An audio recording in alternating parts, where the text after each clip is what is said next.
Hola y bienvenidos a esta sesión adicional sobre Prompt Engineering. Hemos trabajado la base que es nuestra IA generativa, que es un modelo de lenguaje y por qué puede fallar incluso em, pasar de usarlo como herramienta a entenderlo como un copiloto, incluso como un agente. Lo que vamos a ver de forma adicional y especialmente es una habilidad muy concreta que es el Prompt Engineering. Em, lo hemos hecho así porque hemos visto que hay diferentes niveles entre los usuarios. No vamos a tratar el prompt engineering como trucos para obtener una respuesta bonita. En un entorno profesional y especialmente cuando hablamos de ingeniería, un prompt es una especificación de trabajo. Define el rol, el contexto, tareas, restricciones, formatos y cualquier criterio de verificación. Si especificamos mal, la IA lo que hace es improvisar.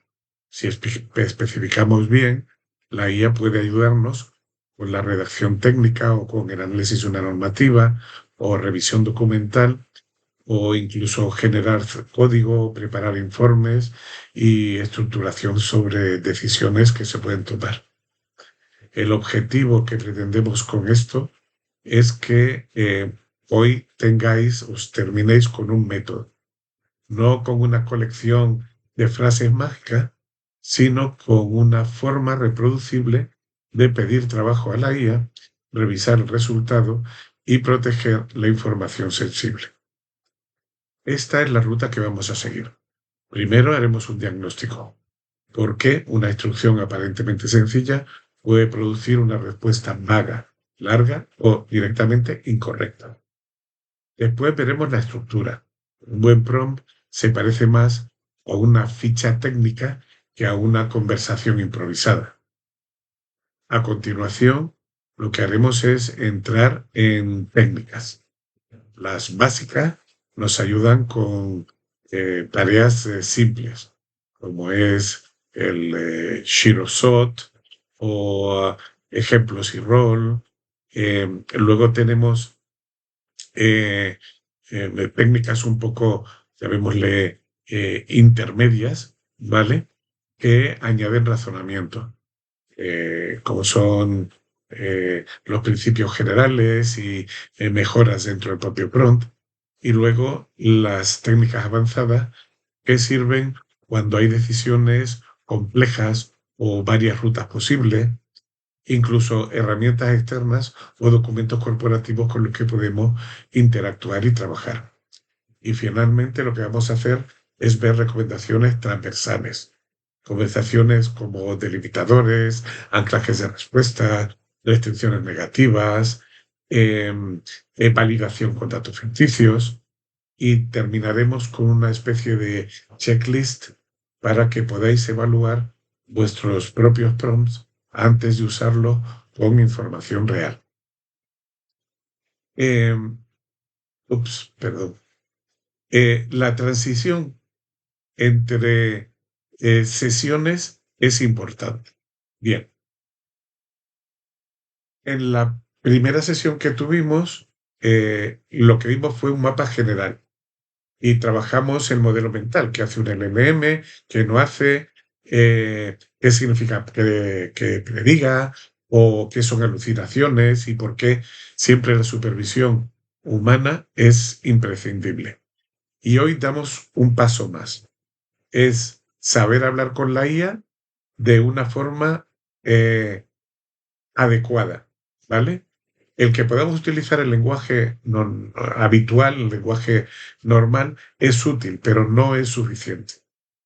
En un contexto profesional necesitamos dirigir el trabajo. Y dirigir significa darle un rol adecuado, delimitar el contexto, explicar muy claramente la tarea y marcar restricciones. Y con respecto al formato de salida, pedirle en qué formato quiere estar y finalmente definirnos cómo vamos a revisar esa respuesta. También cambia el objetivo, es decir, no solo buscamos mejores respuestas, sino respuestas más reproducibles. A ver, si dos personas hacen una petición similar, deberíamos de tener resultados comparables. Esto es la diferencia entre el uso individual improvisado a una práctica profesional del prompt engineering. Un prompt, ¿por qué falla? Bien, un prompt puede fallar normalmente por 5 motivos. El primero y más importante es la falta de contexto. Cuando no damos contexto, el modelo completa lo que falta con supuestos más o menos plausibles. Esto puede sonar bien, pero no necesariamente será cierto ni aplicable. Al final, esto es como si dos de ustedes están hablando, yo paso por delante y escucho un trozo de la conversación. El que por ese trozo de la conversación yo sepa exactamente de qué están hablando y en qué tono es prácticamente un sorteo. El segundo motivo es que la tarea sea ambigua, es decir, pedir analiza este documento no define qué es lo que queremos de este documento. Riesgo, resumen, incoherencia, mejora, datos clave o próximos pasos a dar con respecto a la información que hay ahí. El tercero es dejar el formato abierto, es decir, no indicarle cómo esperamos la respuesta, con lo cual recibimos respuestas largas, incluso elegantes, pero muy difíciles de usar. Y el cuarto es no poner restricciones. Si no decimos sin introducción, si no decimos sin jerga, si no decimos sin emoticonos, si no decimos con máximo 5 puntos, o si no decimos no inventen datos, el modelo seguirá patrones generales de conversación y por tanto nos podemos encontrar con esas incongruencias. Y el quinto y último es no prever la verificación. Un prompt profesional debe facilitar la revisión, que podamos revisar qué es lo que nos está devolviendo en tablas, supuestos, fuentes, criterios y límites, de tal forma que podamos identificar el nivel de veracidad de lo que estamos teniendo. La IA no nos conoce, no conoce nuestros criterios de calidad y no sabe qué es lo que esperamos. Por tanto, si no se lo decimos, puede dar cualquier cosa. Recordemos que la IA no es adivina. ¿Qué es un prompt al final? Yo siempre me gusta decir que es una forma de programación, ¿vale? Para entenderlo y sobre todo cuando estamos hablando de perfiles eminentemente técnicos, un prompt es una especificación. Cuando encargamos un cálculo, una revisión de plano o un informe, no decimos simplemente haz algo útil, sino que definimos datos de entrada, criterios, restricciones y formatos de salida. Pues bien, con la IA ocurre lo mismo. La entrada debe estar clara. ¿Qué documentos, qué datos y en qué parte del contexto estos son relevantes? El proceso también puede estar definido. Resume, compara, extrae riesgo, calcula, plantea alternativa o incluso revisa inconsistencia. Los límites siempre son esenciales. No inventes datos, no uses información externa, no hagas suposiciones, no redactes en tono comercial o quiero que el resultado esté en un espacio máximo de una página. Y finalmente, la salida, lo que recibimos, tiene que ser reutilizable. Si quiero una tabla, la pido. Si quiero un correo, lo pido, definiendo además su tono y su estructura. Si quiero un checklist, digo qué checklist creo, las columnas que quiero y el criterio que quiero utilizar en ese checklist. Un buen prompt no tiene por qué ser largo, pero sí debe delimitar la ambigüedad. La plantilla básica de un prompt es la que se conoce como plantilla RCTF, es decir, rol, contexto, tarea y formato. Y este es el núcleo básico de esta sesión y lo que queremos dejar muy claro. Parece simple, pero esto resuelve la mayoría de los problemas cotidianos. Bien, cuidado. El rol no es un disfraz. No quiero que simules. El rol es un marco de criterio. No responde igual un abogado, un ingeniero o un responsable técnico de prevención de riesgos laborales. O, por ejemplo, un director financiero. Por tanto, es muy importante el rol, que lo que indica, vuelvo a repetir, es el marco de criterio que se va a utilizar. El contexto, en segundo lugar, evita que el modelo trabaje con supuestos. La tarea convierte, digamos, una intención vaga en una operación concreta. Y el formato hace que la respuesta sea reutilizable o, digamos, utilizable sin tenerla que rehacer. Fijaos en el ejemplo que hemos puesto, ¿vale? No es lo mismo decir, revisa esta memoria, que actúa como un ingeniero senior sobre una memoria de climatización para detectar incoherencias técnicas con una tabla concreta. Esta diferencia transforma la respuesta. No es una cuestión de magia o de tener 20.000 prompts prehechos con respecto a esto. Es simplemente especificación. Una vez centrados en cuál es la estructura y el formato básico de un prompt, ahora vamos a hablar de otras técnicas que se utiliza en el prompt engineering. Y estas las hemos organizado en 3 niveles.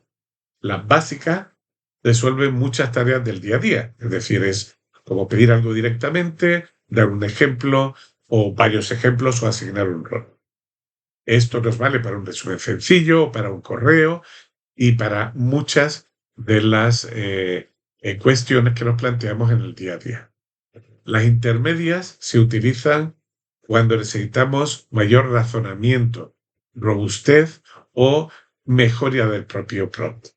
Ahí tenemos en la cadena de pensamiento el chain of thoughts, que nos ayuda a descomponer, o el step back, que nos obliga a pensar en principios antes del caso concreto, o el metaprompting, que usa la propia IA para mejorar la instrucción. Y luego terminamos con las técnicas avanzadas, que entran cuando hay decisiones complejas, ¿vale? Tenemos varias alternativas, o usamos herramientas o documentos externos, o estamos hablando de flujos de trabajo. Pero cuidado, usar una técnica avanzada es en una tarea simple, por ejemplo, puede añadir ruido. Es decir, no usemos técnicas avanzadas cuando no son necesarios, porque lo único que vamos a conseguir es que la respuesta no nos sea útil y lo que haga es, digamos, añadir ruido, exceso de información o de texto con respecto a la respuesta. La regla es muy fácil. Usemos las técnicas sencillas cuando esperamos una respuesta fiable, verificable y simple, y usemos las técnicas avanzadas cuando requiramos pues, descomponer las cuestiones para que se entiendan mejor, o necesitemos explicar un flujo de trabajo, por ejemplo. Vamos a ir grupo por grupo. Técnicas básicas, ¿vale? Son técnicas menores y aquí las más usadas en el trabajo son las que he indicado. El zero shot, que es pedir directamente una tarea, resume este informe en 5 puntos. Funciona cuando la tarea es clara y de bajo riesgo. Si hacemos la misma tarea pero con one shot, es decir, añadiendo un ejemplo, esto es útil cuando queremos fijar un estilo o un formato de salida. Es decir, si el texto es así, quiero que me respondas así. Es decir, quiero la respuesta en esta plantilla, por ejemplo. Few-Shots lo que hace es darnos varios ejemplos que nos ayuda mucho, sobre todo en temas como clasificaciones o extracción de datos o revisión de documentos con un criterio que se va repitiendo en el mismo documento. Y obviamente el Role-Based Prompting, que esto yo recomiendo que se utilice siempre en cualquier tipo de prompt. Y por supuestísimo, es muy importante en el de ingeniería. Un mismo documento puede ser revisado desde seguridad, coste, mantenimiento, calidad o normativa. Al definir el rol, y no digamos un ingeniero experto, sino seamos muy concretos, cambiamos la lente del análisis. Mi recomendación práctica es empezar casi siempre, por no decir siempre, con un rol, luego la tarea y luego el formato. Y añadir ejemplos cuando necesitemos un poquito de más consistencia o haya criterios repetidos. En la fase intermedia, eh, perdón, antes de empezar a la fase intermedia, en, en esta, en, este, en esta base inicial del Zero Shot, One Shot y Few Shots, si pedimos, por ejemplo, clasifica este riesgo, el modelo lo que va a intentar es aplicar su criterio general. Sin embargo, si yo le doy un ejemplo, empieza a ver cómo etiqueto yo. Y si le doy varios ejemplos, además aprende cuál es el patrón que voy a usar. Y esto, si hablamos de ingeniería, es muy potente. Pensemos, por ejemplo, en incidencias de calidad o en no conformidades, o por ejemplo en prioridades de mantenimiento, clasificaciones de riesgo o simplemente tipo de observaciones en una acta de obra. Muchas veces el criterio no es universal.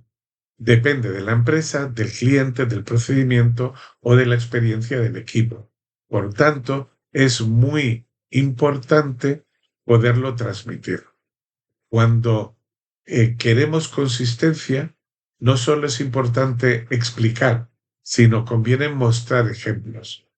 Un prompt, por ejemplo, con 5 ejemplos bien elegidos, puede ser más eficaz que una página entera de instrucciones que sean más bien abstractas. Y cuando hablamos de role, el prompting, seamos también claros y concretos. Como he dicho, no es lo mismo, no digamos todos, ingeniero altamente profesional con 100 años de experiencia. No. Asignar un rol específico cambia totalmente la lectura.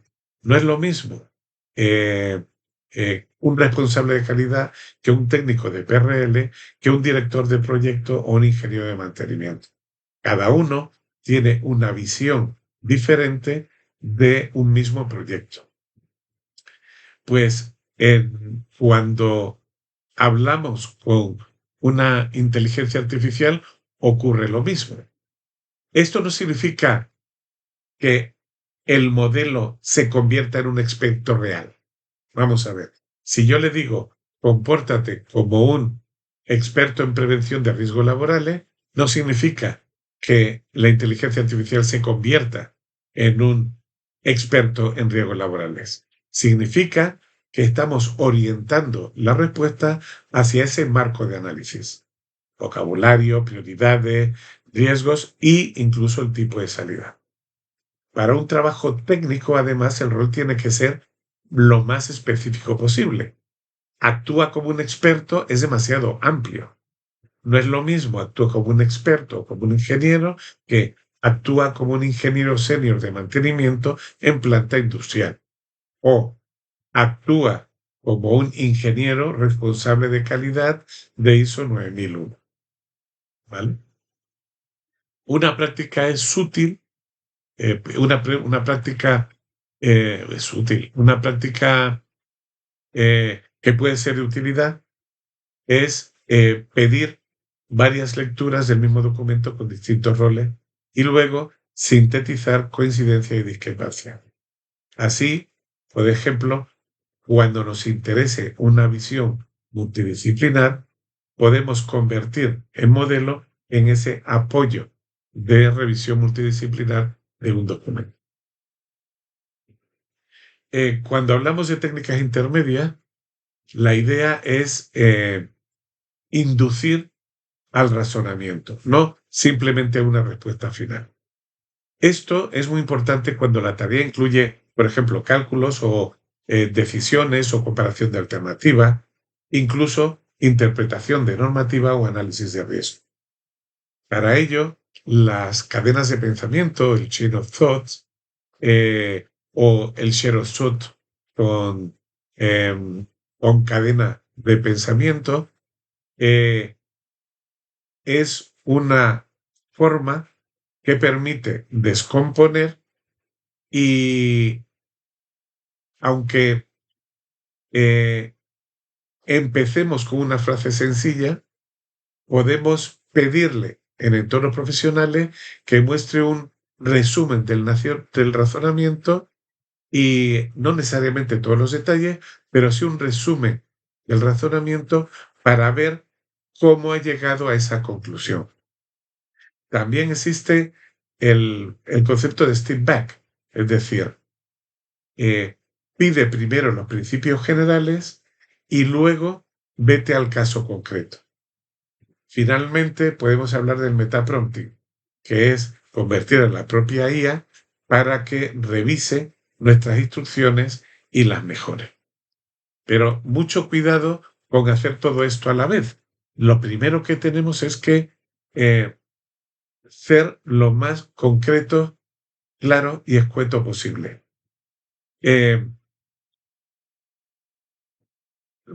A ver, la idea práctica, y de hecho, cuando usemos la herramienta en toda su potencia, no va a responder rápido, es que no siempre queremos eso, no siempre queremos que la IA responda rápido. A veces queremos que la IA siga un proceso explícito para que podamos detectar dónde se equivoca o el nivel de calidad de lo que está haciendo. Si yo no sé cómo ha llegado a esa conclusión la IA, no puedo analizar si el resultado es el más adecuado o correcto según lo que yo pienso. Aquí os he dejado una serie de ejemplos para que podáis trabajar con la cadena de pensamiento. También en la siguiente diapo os dejo una serie de ejemplos de step back prompting para que podáis hacer estas preguntas previas antes de seguir adelante con el prompt. ¿Para qué? Para evitar de esta manera que se salte una recomendación sin explicar este marco de decisión que queremos. Finalmente, aquí os pongo ejemplo de la mejora del prompt con la IA. Aquí hay que tener un poco de cuidado, ¿vale? Porque podemos tender a, no, yo le pregunto que me optimice todo y que haga todo y no sé cuánto. Bien, no hay que usarlo siempre. Por ejemplo, ¿recomendación cuándo usarlo? Pues cuando la tarea es nueva, ¿vale? Y no, o queremos quitarnos el miedo digamos, al papel en blanco, ¿vale? Es decir, intentemos no decirle a la IA que nos mejore todo de lo que hay. ¿Por qué? Porque nosotros somos la mejor IA. Nosotros somos los que mejor podemos definir y clarificar cualquiera de los aspectos que hemos indicado aquí. ¿Vale? Aquí os pongo qué cosas que resuelve o no las técnicas avanzadas para que lo tengáis en cuenta. Aquí os explico para que veáis con ejemplo el árbol de pensamiento y la autoconsistencia, ¿vale? Cuando una decisión tiene varias alternativas razonables y no queremos que la IA se case con la primera, lo que podemos es dejarle que muestre todas las visiones o estrategias para luego analizarlas y llegar a una conclusión justificada y razonada. Por ejemplo, a mí me gusta mucho pedir que me razone y me justifique el por qué ha llegado a ello. También os dejo la autopregunta o la reactuación. A ver, recordemos, la IA está hecha en un formato chat, no porque sea más cómodo y estemos habituados a ello, que también, sino porque está hecho para que interactuemos.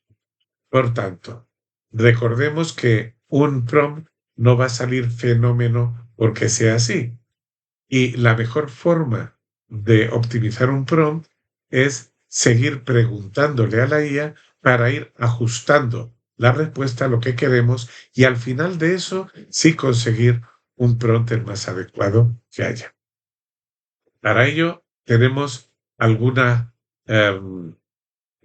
técnicas que nos permiten ayudarnos. Una es la self-ask, la autopregunta, que es muy útil cuando una pregunta contiene varias piezas o varias zonas, ¿vale?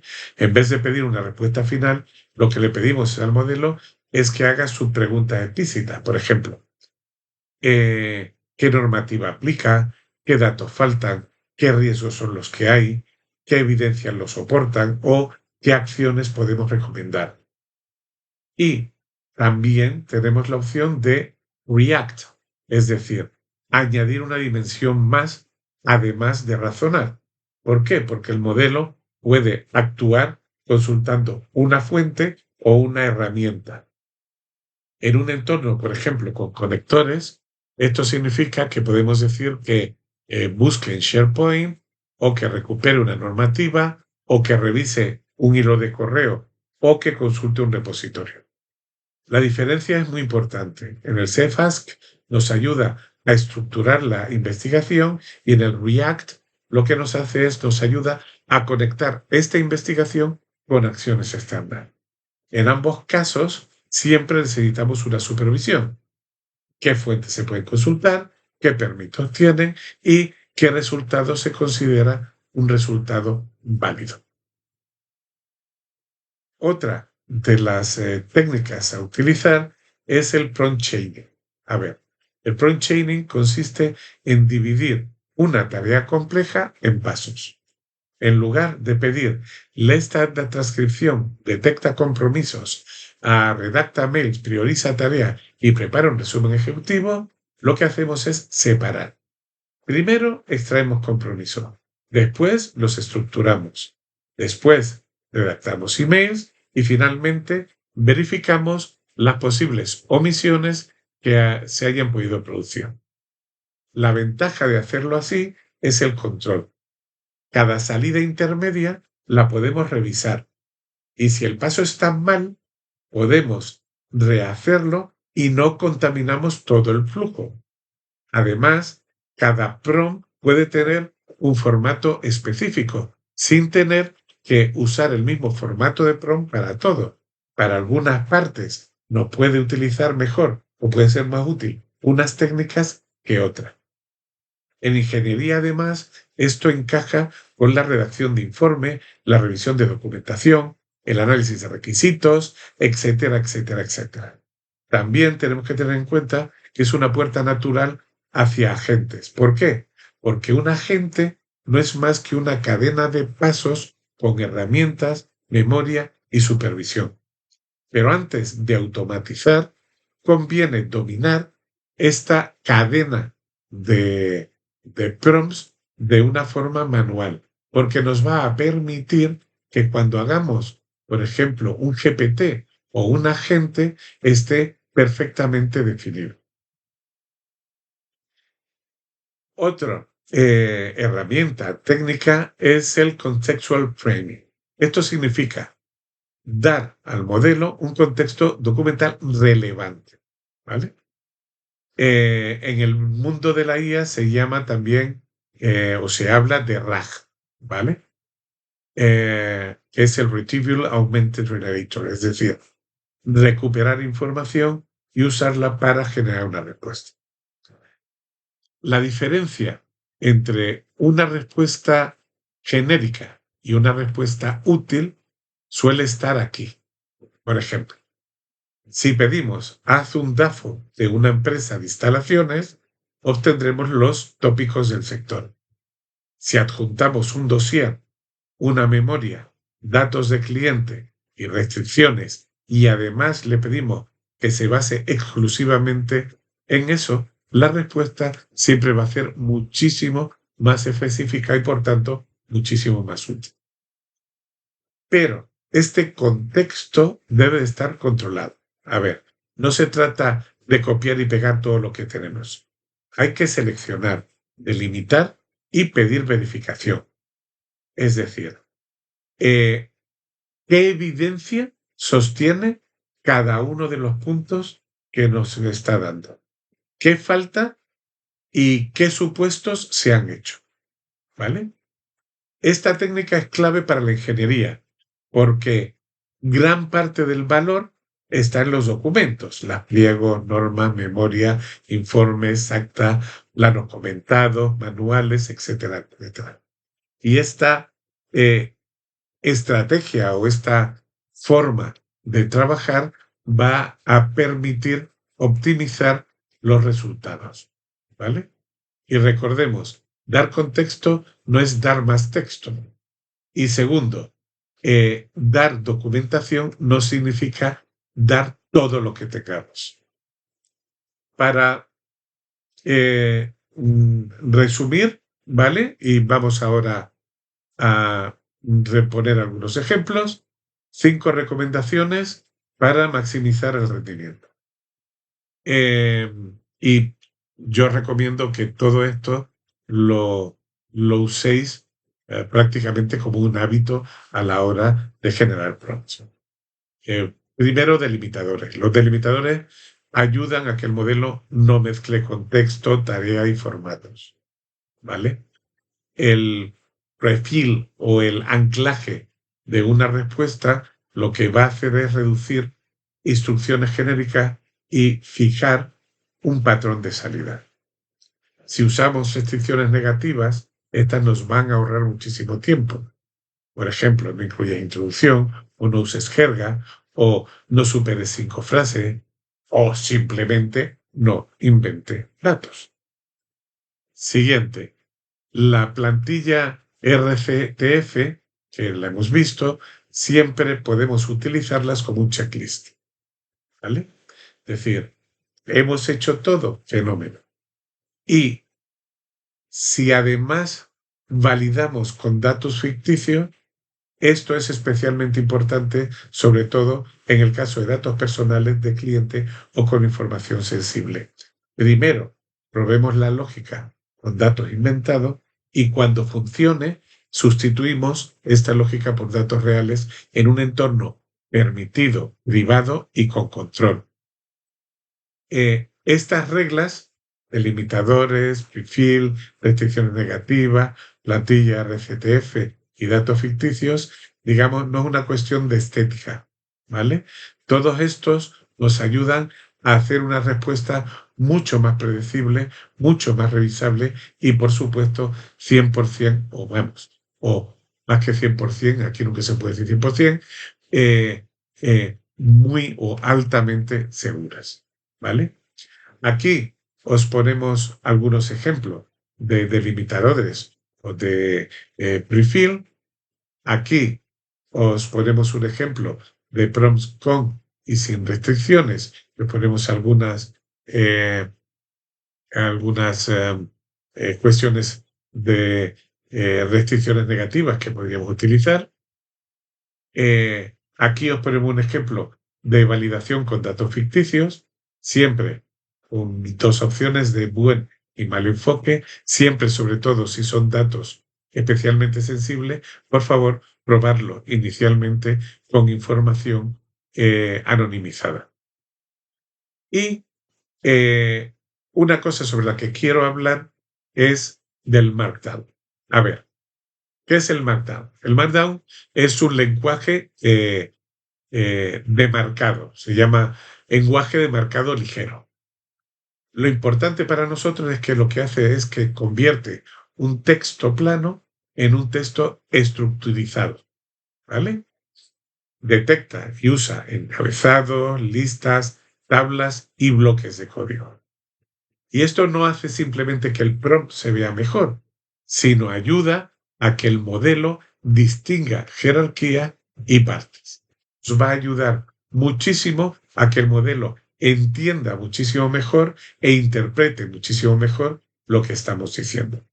Aparte de, como ya os dije y ya os mandé unas recomendaciones para, sobre todo para la hora de subir documentos, tanto a nivel general con la IA como en las IAs que estéis utilizando, sea ChatGPT, Copilot o cualquier otra, se entiende muchísimo mejor, usa menos tokens y además, en el caso de limitaciones de imagen, vais a eliminar o a minimizar las limitaciones de imagen. ¿Vale? En la práctica, ninguna de estas técnicas es individual. Todas estas técnicas se combinan. ¿Vale? Por ejemplo, si estamos hablando de análisis de riesgo, pues una buena receta es empezar con RCTF, luego poner delimitadores, perfil y terminar con restricciones negativas. Así lo que vamos a obtener en el caso de análisis de riesgo es una tabla limpia, clara, con evidencias y recomendaciones. ¿Vale? Sin embargo, si estamos hablando de investigación técnica, pues conviene combinar en la parte de contexto documental, Self-Ask y React y el razonamiento controlado. De esta forma, podremos generar documentos donde podemos validar con datos ficticios, desencadenar pasos y anclar el formato final. Esto es muy importante. Lo primero que tenemos que preguntarnos no es qué técnica uso, sino cuál es la tarea que tengo que hacer, qué riesgo tiene, qué contexto necesita y qué salida quiero y finalmente, siempre, cómo voy a comprobarla. Es entonces cuando elegimos una combinación de todas estas recetas que hemos estado dando. Finalmente os dejo aquí una breve checklist, ¿vale? Que deberíamos de chequear con estos 5 puntos antes de lanzar nuestro PRO. Primero, delimitadores. Están separadas por parte. Anclaje. He fijado lo que quiero. Perdón. Tercero, restricciones. Le he dicho que no quiero. Cuarto, RCTF. Tengo el rol, contexto, tarea y formato. Y finalmente, quinto, pero no menos importante, he probado la lógica con datos ficticios antes de usar los datos reales. Si este checklist no lo supera el prompt, no significa que no se puede usar. Significa que todavía tienes un prompt en formato borrador y tienes que ir avanzando y ajustándolo hasta llegar a un prompt profesional. Por tanto, la pregunta que queréis todos saber es, ¿y cuál es el prompt perfecto? Pues siento deciros que no existe el prompt perfecto.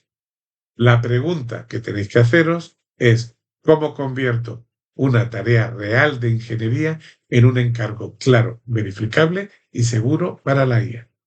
Pensad que alguien os está dando instrucciones para este encargo que tenéis a nivel de ingeniería. Cómo actuáis y cómo funcionáis y cómo queréis que se os facilite la información para que vosotros podáis dar el mejor resultado. Pues esto es lo que tenéis que hacer cuando detectéis o queráis hacer un prompt en ingeniería. Recomendación: elige una tarea real de la que tengáis, escríbela con RCTF, valida con dato ficticio y comparte tu resultado para ver qué funcionó y qué no. ¿De acuerdo? Pues bien, con estas últimas recomendaciones terminamos la información de este subcurso, ¿vale? De técnicas y de prompting. Muchísimas gracias a todos y espero que os haya sido de utilidad.